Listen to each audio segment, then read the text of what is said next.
In previous class, we discussed about what is operating system, why we need operating system and how it works.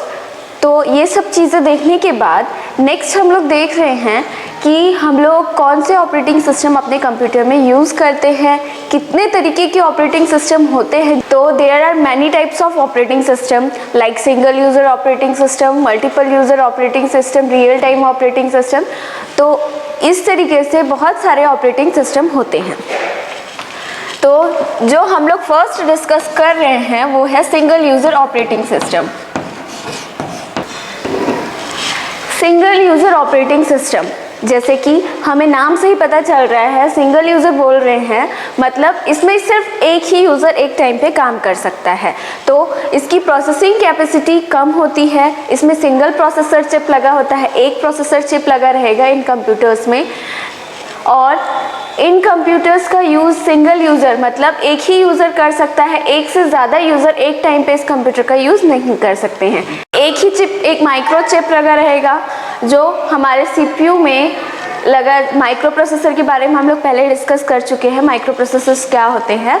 Micro processor की processing एक single chip है, इसलिए इतनी होनी चाहिए कि एक यूज़र की नीड को फुलफ़िल कर सके. जैसे कि हम लोग डिस्कस कर चुके हैं कि एक micro processor billions of instruction को एक सेकंड में प्रोसेस कर सकता है. तो बिलियंस ऑफ इंस्ट्रक्शन को प्रोसेस कर सक रहा है, इतना कैपेबल है, तो वो एक यूज़र की नीड को फुलफ़िल कर सकता है. इसीलिए उसमें सिंगल प्रोसेसर लगाया जाता है और उसका यूज़ किया जाता है. तो इसके बारे में हम लोग एक लाइन लिख लेते हैं कि सिंगल यूज़र ऑपरेटिंग सिस्टम में क्या क्या चीज़ें होती हैं. जैसा कि हम लोग सिंगल यूज़र ऑपरेटिंग सिस्टम के बारे में पढ़ चुके हैं, तो अब देखते हैं कि सिंगल यूज़र ऑपरेटिंग सिस्टम में और क्या है. A single user operating system is designed for use on one computer by one user commonly found at home. Second हम लोग देख रहे हैं multi user operating system. Multi user operating system single user के जस्ट अपोजिट होता है. इसमें एक से ज़्यादा यूज़र एक ही ऑपरेटिंग सिस्टम पर काम करते हैं. तो मल्टी यूज़र ऑपरेटिंग सिस्टम में क्या होता है, तो मल्टी यूज़र ऑपरेटिंग सिस्टम में एक प्रोसेसर होता है जिसमें मल्टीपल माइक्रोचिप्स लगे रहते हैं. क्योंकि मल्टीपल यूज़र अगर एक ही सीपीयू को, एक ही प्रोसेसर को इंस्ट्रक्शन को प्रोसेस करने के लिए रिक्वेस्ट भेजते हैं तो वहाँ पर ज़्यादा टाइम लगने वाला है. क्योंकि प्रोसेसर एक ही है, माइक्रो प्रोसेसर हमारे पास एक ही है, तो माइक्रो प्रोसेसर उन सारे इंस्ट्रक्शन को प्रोसेस करने में कुछ डिले करेगा, सबको प्रोसेस करेगा, तब फिर उसका आउटपुट देगा. तो इसमें कुछ टाइम लगेगा. लेकिन अगर वहीं पर हम multiple micro processor microchips use कर रहे हैं, मल्टीपल माइक्रोचिप्स करेंगे तो मल्टीपल माइक्रोचिप्स अपने अपने काम को डिवाइड कर लेंगे. मतलब एक मल्टी प्रोसेसर काम कर रहा है, दूसरा आइडल बैठा है, उसी टाइम पे किसी यूज़र ने उसे किसी प्रोसेस को प्रोसेस करने की रिक्वेस्ट भेजी, तब उस टाइम पर जो आइडल बैठा हुआ माइक्रो प्रोसेसर है वो उस टास्क को ले लेगा और प्रोसेस करना शुरू करेगा. तो ये होता है मल्टी यूज़र ऑपरेटिंग सिस्टम. इसमें एक टाइम पर एक ही सीपीयू में, एक ही प्रोसेसर में बहुत सारे यूज़र काम कर सकते हैं. इसका एग्जांपल हम लोग देख चुके हैं, जैसे मेन फ्रेम और super computer. Main frame, mini computer, इनमें क्या होता है कि एक ही प्रोसेसर होता है पर उसमें बहुत सारे कंप्यूटर उससे जुड़े हुए रहते थे. तो इसका एग्जांपल मैंने बताया था इस टाइप का. ये एक प्रोसेसर है और ये बहुत सारे कंप्यूटर हैं. सबका अपना अपना अलग अलग इनपुट आउटपुट डिवाइस है और सब एक दूसरे से जुड़े हुए हैं.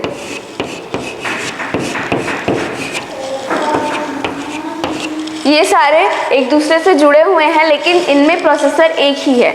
तो इसका यूज़ ऑर्गेनाइजेशन बैंक्स इन सब में किया जाता है. ऑर्गेनाइजेशन बैंक्स इन सब में क्या होते हैं, प्रोसेसर सेम रहते हैं, मतलब सबका डेटाबेस सेम रहता है, स्टोरेज यूनिट सेम रहती है. सब एक ही स्टोरेज यूनिट पे अपने डेटा को स्टोर करेंगे और वहीं से अपने डेटा को रिट्रीव करेंगे. लेकिन उनके पास अलग अलग इनपुट आउटपुट डिवाइस होते हैं, अलग अलग पेरिफेरल जो डिवाइस हम लोग यूज़ करते हैं वो होते हैं और उनका यूज़ करके वो डेटाबेस से डेटा को रिट्रीव करेंगे और वहीं पे उसको सेव करेंगे. तो मल्टी यूज़र ऑपरेटिंग सिस्टम में देख लेते हैं क्या है. Multi user software is a software that allow access by multiple user of a computer time sharing system are multi user operating system. Time sharing मतलब अगर एक ही प्रोसेसर है तो उसमें मल्टीपल यूज़र को प्रोसेस करने के लिए, मल्टीपल यूज़र की रिक्वायरमेंट को फुलफ़िल करने के लिए सबको एक टाइम डिवाइड कर दिया जाता है। हम लोगों ने ये चीज़ पढ़ी थी राउंड रॉबिन शेड्यूलिंग में। मल्टी यूज़र ऑपरेटिंग सिस्टम में हम लोग टाइम शेयरिंग का यूज़ करते हैं।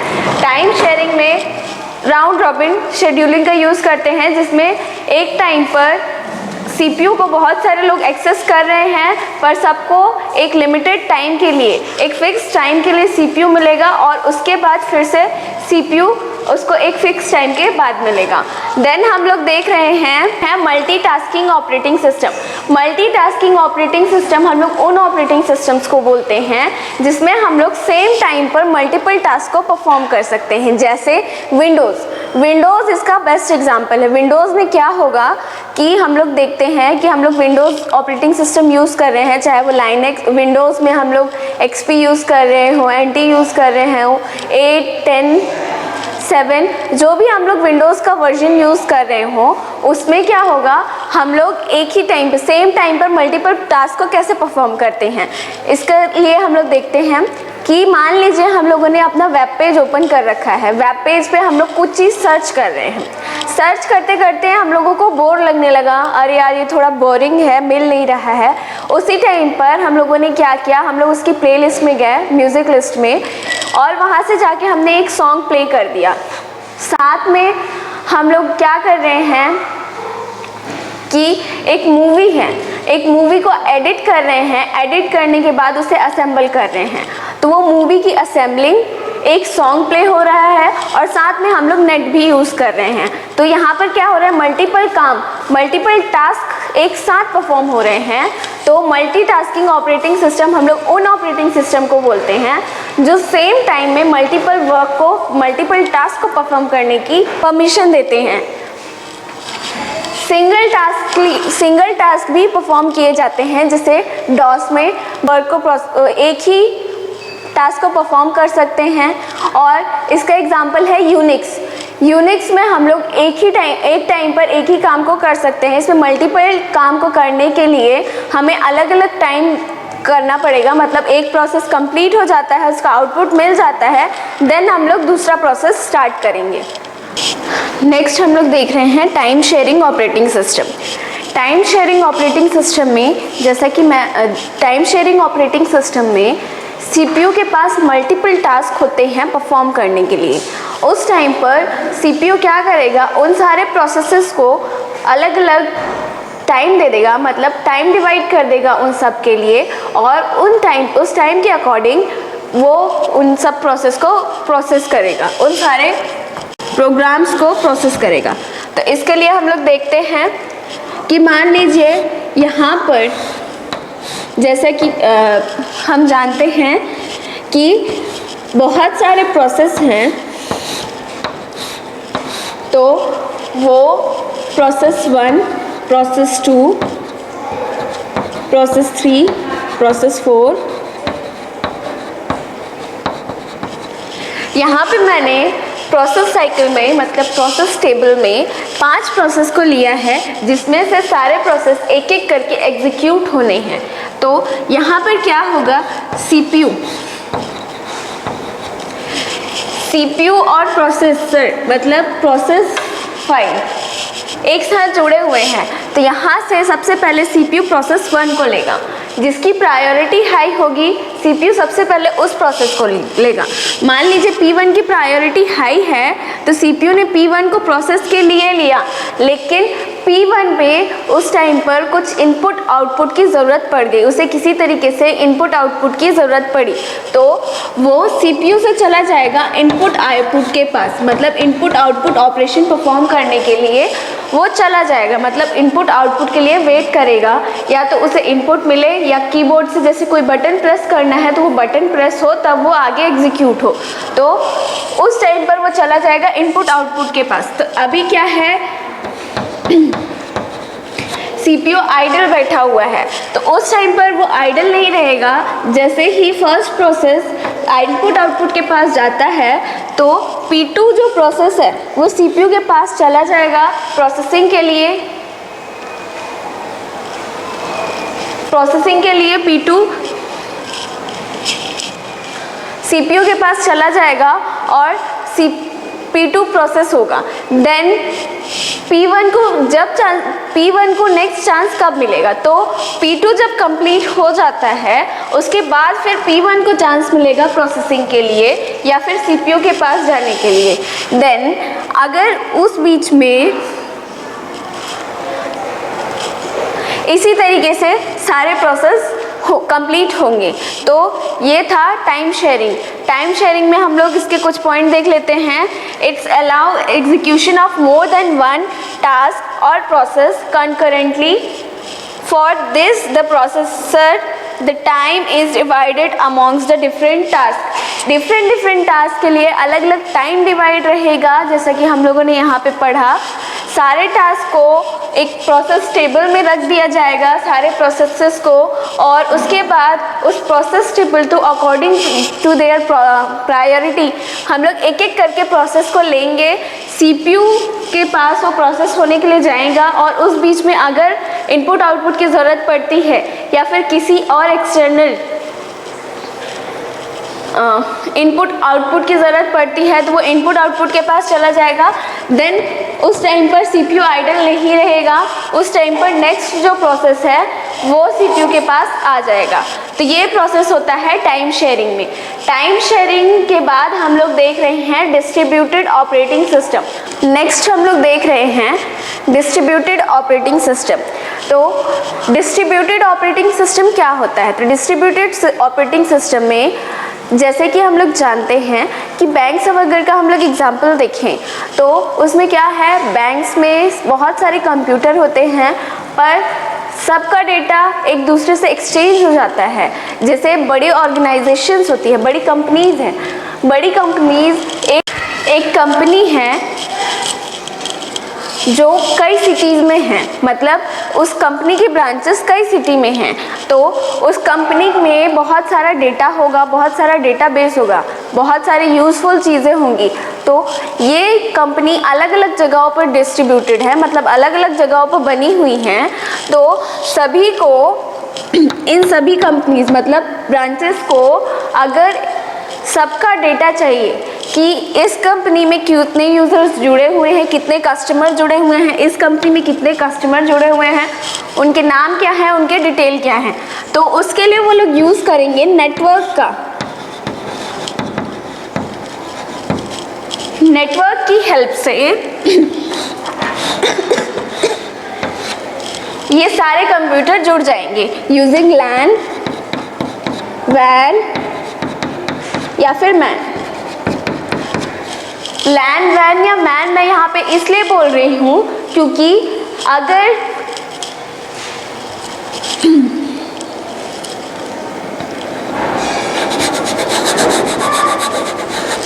यूजिंग वैन या मैन, तो यहाँ पे वैन और मैन आप लोगों के लिए नया वर्ड है। लैन तो आप सभी जानते हैं, लोकल एरिया नेटवर्क। उसी तरीके से वैन और मैन भी होता है, wide area network and metropolitan area network. ये दोनों चीज़ें क्या हैं?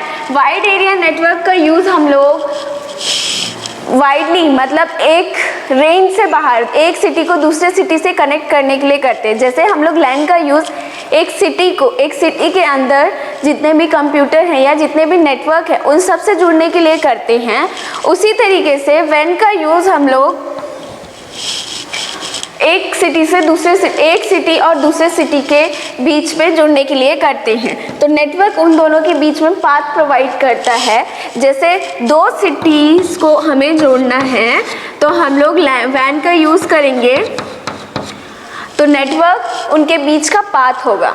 तो ये है, तो यहाँ पे क्या होगा कि इस सिस्टम के पास अपना डेटाबेस है, इस सिस्टम के पास अपना डेटाबेस है, इसके पास अपना है और इसके पास अपना है, सभी के पास अपना अपना डेटाबेस है। तो मान लीजिए यहाँ वाले सिस्टम को, सिस्टम 1 को, मतलब ऑर्गेनाइजेशन की मेन ब्रांच, यहाँ पे 4 ब्रांचेस हैं तो ये मेन ब्रांच है। मेन ब्रांच में इस थर्ड वाले ब्रांच के कुछ डिटेल्स की ज़रूरत पड़ी तो ये क्या होगा कि सबसे पहले जो कंप्यूटर है वो अपने डेटाबेस में चेक करेगा कि उसके पास वो डेटा अवेलेबल है या फिर नहीं है। तो उसके पास अगर वो डेटा अवेलेबल है तो वो अपने डेटाबेस में से चेक करके उसे प्रोवाइड करेगा। अगर उसके पास नहीं है तो उस टाइम पर यहाँ से नेटवर्क में जाएगा। नेटवर्क पे जाने के बाद ये थर्ड वाले सिस्टम को रिक्वेस्ट करेगा उस डेटा के लिए। उस डेटा को मिल जाने के बाद नेटवर्क में जा कर के वो सारे कंप्यूटर्स को रिक्वेस्ट करेगा, सारे ऑर्गेनाइजेशन को रिक्वेस्ट करेगा कि उसे कौन सा डेटा चाहिए, और जिस भी ऑर्गेनाइजेशन के पास वो डेटा अवेलेबल है वो उसे रिस्पॉन्ड करेगी। रिस्पॉन्ड करने के बाद वो डेटा को नेटवर्क के थ्रू डेटाबेस 1 के पास सेंड कर देगा। तो ये है distributed operating system. Distributed operating system में हम लोग नेटवर्क का यूज़ करते हैं, जिसकी हेल्प से हम लोग वाइड डेटा को, ज़्यादा डेटा को नेटवर्क की हेल्प से एक्सचेंज कर सकते हैं, यूज़ कर सकते हैं। तो इसके लिए हम लोग देख लेते हैं points. Distributed operating system. On the network, data is stored and processed on multiple locations. The distributed operating system is used on network as allowed shared data and files to be accessed from any machine on the network in a transparent manner. Transparent manner का मतलब है क्योंकि यहाँ पे एक transparency दिखाई जा रही है कि इस डेटाबेस ने रिक्वेस्ट किया कि मुझे ये वाले डेटा की ज़रूरत है, तो ये वाले डेटाबेस ने उसे रिस्पॉन्ड किया कि वो मेरे पास डेटा है, अवेलेबल है, और उसने उसे वो डेटा भेज दिया। देन यहाँ पे किसी भी तरीके की हाइडनेस नहीं है, मतलब किसी ने भी ये चीज़ को छुपा के नहीं रखा है कि डेटाबेस में कौन सा डेटा अवेलेबल है और कौन सा डेटा अवेलेबल नहीं है। नेक्स्ट हम लोग देख रहे हैं इंटरैक्टिव ऑपरेटिंग सिस्टम। ऐसे ऑपरेटिंग सिस्टम जो यूज़र को यूज़ करने में बहुत इजी होते हैं, जैसे विंडोज़ के बहुत सारे वर्जन्स आ चुके हैं। उन बहुत सारे वर्जन्स में क्या डेवलप हुआ, जो इतने सारे वर्जन्स आए उनमें क्या डेवलप हुआ? उनमें ये डेवलप हुआ कि उन्होंने यूज़र के लिए ऑपरेटिंग सिस्टम में काम करना और ज़्यादा इजी बनाया। जैसे हम लोग पुराने देखें, एक्सपी या विस्टा। एक्सपी, अगर हम विंडोज़ एक्सपी को देखें और विंडोज़ 10 को देखें तो दोनों के बीच में क्या डिफरेंस है कि उसमें विंडोज़ 10 में ज़्यादा ग्राफिक्स का यूज़ किया गया है, आइकन्स का यूज़ किया गया है। किसी भी चीज़ को हम लोग सिर्फ उसके आइकन्स और ग्राफिक्स को देख करके समझ सकते हैं कि वो क्या बोलने की कोशिश कर रहा है। उसी बेस पर अगर हम दूसरे ऑपरेटिंग सिस्टम देखें जैसे यूनिक्स, तो यूनिक्स में बिल्कुल भी ग्राफिक्स का यूज़ नहीं किया जाता है। ग्राफिक्स यूज़ नहीं होने की वजह से हमें एक यूज़र को उस पर अच्छे से काम करना आना चाहिए, क्योंकि वो कमांड बेस्ड लैंग्वेज है, तो उसमें यूज़र को कमांड याद रहने चाहिए, तब वो उस पर काम कर पाएगा। लेकिन विंडोज़ में क्या है कि कोई भी एक बच्चा भी ईजिली काम कर सकता है। जैसे उसे पेंट बनाना है, एक पेंटिंग बनानी है तो पेंट पे जाएगा और पेंटिंग बनाना शुरू कर देगा। लेकिन अगर उसमें ग्राफिक्स नहीं होते तो हम लोगों को सारी चीज़ें पढ़नी पड़ती, समझनी पड़ती, तब हम लोग उस पर काम करते। तो ग्राफिकल यूज़र इंटरफेस में जितने भी हमारे ऑपरेटिंग सिस्टम आते हैं, चाहे वो विंडोज़ की कोई भी वर्जन हो, वो एक्सपी हो, विस्टा हो, या फिर एनटी हो, या फिर 8 हो, 8.1 हो, 10 हो, उनमें क्या किया गया, ग्राफिकल यूज़र को और मोटिवेट किया गया और आगे बढ़ाया गया, उनमें और अच्छे ग्राफिक्स डाले गए, जिससे कंप्यूटर में काम करना और ज़्यादा इजी हो गया। तो हम लोग इसको देख लेते हैं। Interactive operating system. This type of operating system provide a GUI, graphical user interface, through which the user can easily navigate and interact. जिसकी हेल्प से यूज़र ईजिली नेविगेट कर सकता है और इंटरेक्ट कर सकता है कंप्यूटर से। उसे कंप्यूटर में काम करने में किसी तरीके की डिफ़िकल्टीज़ नहीं आती है। तो इसके बाद हमारे जो टाइप्स ऑफ ऑपरेटिंग सिस्टम हैं यही ख़त्म होते हैं। यहाँ पे हम लोगों ने 6 टाइप ऑफ ऑपरेटिंग सिस्टम पढ़े। इसके बाद हम लोग कुछ ऐसे ऑपरेटिंग सिस्टम देखते हैं जो हम लोग कॉमन बेस पे यूज़ करते हैं। तो नेक्स्ट टॉपिक है हमारा some common used operating system, जैसे विंडोज़ है, सोलारिस है, यूनिक्स है, लाइनेक्स है। ये सारे कुछ ऐसे ऑपरेटिंग सिस्टम हैं जो कॉमन बेस पर यूज़ किए जाते हैं। तो देखते हैं कि इनमें डिफरेंस क्या क्या होते हैं। नेक्स्ट हम लोग देख रहे हैं कॉमनली यूज्ड ऑपरेटिंग सिस्टम। तो वो कौन से ऑपरेटिंग सिस्टम है जिसको हम लोग यूज़ करते हैं। तो सबसे पहला नाम है इसमें विंडोज़ का। विंडोज़ एक ऐसा ऑपरेटिंग सिस्टम है जो सबसे ज़्यादा यूज़ किया जाता है। तो इसके ये कैसे आया और किस तरीके, सबसे पहला इसका वर्जन क्या था। तो विंडोज़ जो हम लोग पहला पढ़ रहे हैं वो है, सबसे पहला विंडोज़ का जो वर्जन है वो है विंडोज़ 1.0। विंडोज़ 1.0 को 1985 में डेवलप किया गया था। उसके बाद उसमें 1985 में डेवलप किया गया और उसी टाइम पर ये सबसे ज़्यादा यूज़ किया जाने लगा।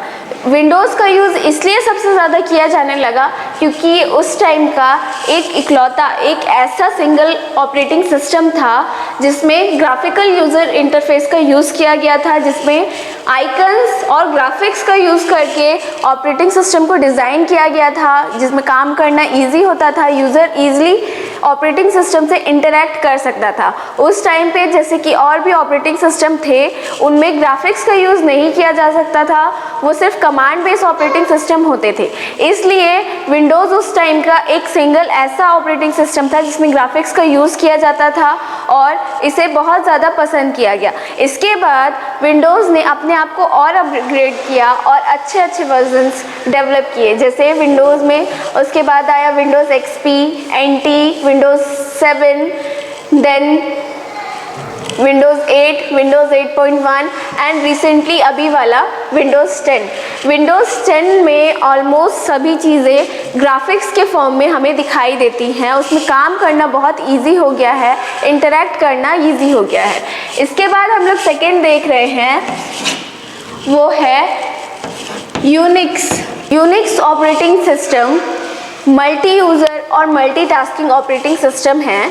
इसमें एक से ज़्यादा यूज़र एक ही टाइम पर काम कर सकते हैं और एक से ज़्यादा प्रोसेस एक टाइम पर किए जा सकते हैं। इसका डेवलपमेंट बेल लैबोरेटरीज में 1969 में किया गया था। ये उस टाइम का ये यूनिक्स एक ऐसा लैंग्वेज है जो हाई लेवल लैंग्वेज को सपोर्ट करता है। इसकी हेल्प से C++ ऐसे हाई लेवल लैंग्वेज डेवलप किए गए। तो यूनिक्स में मल्टीटास्किंग था, मल्टी यूज़र इस पे एक टाइम पे काम कर सकते थे और इसमें हाई लेवल लैंग्वेज सपोर्टेड था, मतलब हाई लेवल लैंग्वेज में हम लोग इसमें काम कर सकते थे। हाई लेवल लैंग्वेज हम लोग किन लैंग्वेजेस को बोलते हैं, तो हाई लेवल लैंग्वेज हम लोग उन लैंग्वेज को बोलते हैं जिसमें नॉर्मल इंग्लिश वर्ड्स, सिंबल्स का यूज़ किया जाता है कमांड्स को देने के लिए। कमांड देने के लिए हम लोग वर्ड्स, सिंबल्स का यूज़ करते हैं और कमांड्स को देते हैं। और उसी जगह पे अगर हम लोग लो लेवल लैंग्वेज की बात करें तो लो लेवल लैंग्वेज में बाइनरी के फॉर्म में या फिर सिंबल्स के फॉर्म में कमांड्स को दिया जाता है। इसके बाद नेक्स्ट हम लोगों ने देखा, जो नेक्स्ट आया वो था Linux. Single user operating system है और ये एक ओपन सोर्स ऑपरेटिंग सिस्टम है। इसे ईजिली किसी भी नेटवर्किंग साइट से डाउनलोड किया जा सकता है। इसके लिए वेबसाइट है www.linux.com। इसमें आपको लाइनेक्स के लिए ऑपरेटिंग सिस्टम आपको ईजिली मिल जाएगा। ये सिंगल यूज़र ऑपरेटिंग सिस्टम है जो ओपन सोर्स, मतलब कि सोर्स कोड को मशीन कोड में कन्वर्ट करता है। सोर्स कोड में जो भी काम होते हैं उनको सोर्स कोड में लिखता है। सोर्स कोड और मशीन कोड सिमिलर होते हैं और ऑब्जेक्ट कोड और ह्यूमन रीडेबल फॉर्म ये दोनों सेम होते हैं। तो सोर्स कोड में डेटा को लेता है और उसके बाद उसे कंपाइल करके देन फाइनली आउटपुट देता है। उसके बाद हम लोग देख रहे हैं नेक्स्ट, वो है बॉस। नेक्स्ट हम लोग देख रहे हैं बॉस। बॉस का फुल फॉर्म है भारत ऑपरेटिंग सिस्टम सॉल्यूशन। ये एक भारतीय मतलब इंडियन ऑपरेटिंग सिस्टम था जिसमें लाइनक्स का कर्नल यूज़ किया गया। इसमें फाइल ट्रांसफरिंग मतलब फाइल शेयरिंग, मल्टीमीडिया ऐसे फीचर्स थे। तो ये भारत में डेवलप किया गया, इसलिए इसका नाम रखा गया Bharat operating system solution. Next हम लोग देख रहे हैं Solaris operating system. Solaris operating system को सन माइक्रो सिस्टम ने 1992 में डेवलप किया था। इसमें यूनिक्स को बेस बनाया गया, मतलब यूनिक्स के जैसे ही इसको बनाया गया और उसी के बेस पर इस पर काम किया जाता है। और हम लोग ओरेकल के नाम से भी, ओरेकल सोलारिस के नाम से भी जानते हैं। ओरेकल एक तरीके का ऑपरेटिंग सिस्टम है जिस पे हम लोग आगे काम करेंगे। मैं आपको इसके बारे में थोड़ी सी डिटेल दूंगी आगे।